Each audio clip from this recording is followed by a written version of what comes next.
Nashik star न्यूजला subscribe करा, bell icon press करायला विसरू नका।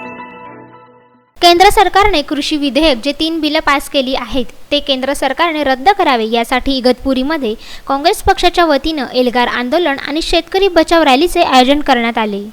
इगतपुरी तालुक्यातील घोटीमध्ये राजाराम साळवी या मंगल कार्यालयात ऑनलाईन शेतकरी परिषद आयोजित करण्यात आली होती। सदर कृषी विधेयक कायदा हा शेतकऱ्यांच्या हिताचा नसून शेतकऱ्यांना अडचणीत आणणारा आहे। त्याचप्रमाणे इगतपुरीमध्ये झालेल्या परतीच्या तुफानी पावसाने शेतकऱ्यांच्या पिकांचे अतोनात नुकसान झाले।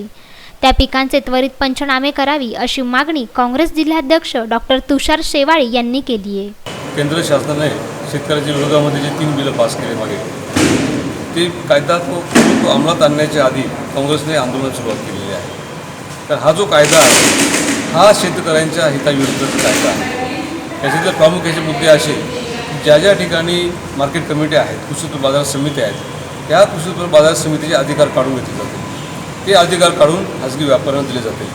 मग काय होईल, तो माल कृषी उत्पन्न बाजार समितीमध्ये येणार नाही आणि व्यापाऱ्यांकडे जो माल जाईल तो माल व्यापारी सांगतील त्या पद्धतीने ते खरेदी करतील किंवा ते सांगतील ते भावाने ते खरेदी करतील। याच्यामध्ये खराब जर मग काही माल असेल किंवा काही कमी दर्जाचा असेल तर कृषी उत्पन्न बाजार समितीमध्ये तो विकला जातो शेतकऱ्यांचा माल, तो माल व्यापारी घेणार नाहीत, तो माल फेकून द्यायची वेळ ही पुढे भविष्यात शेतकऱ्यांवरती।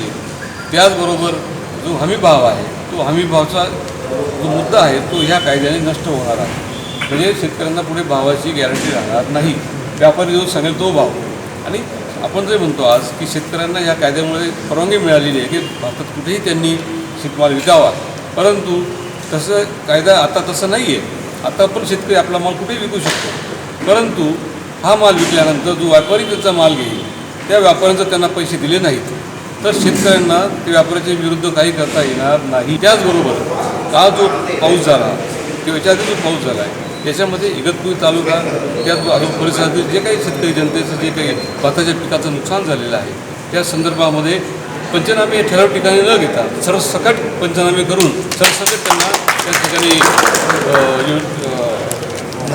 मोबदला मिळावा अशी मागणी आम्ही काँग्रेस पक्षातर्फे लवकरच। तसेच काँग्रेस तालुकाध्यक्ष रामदास धांडे यांनी आभार व्यक्त केले।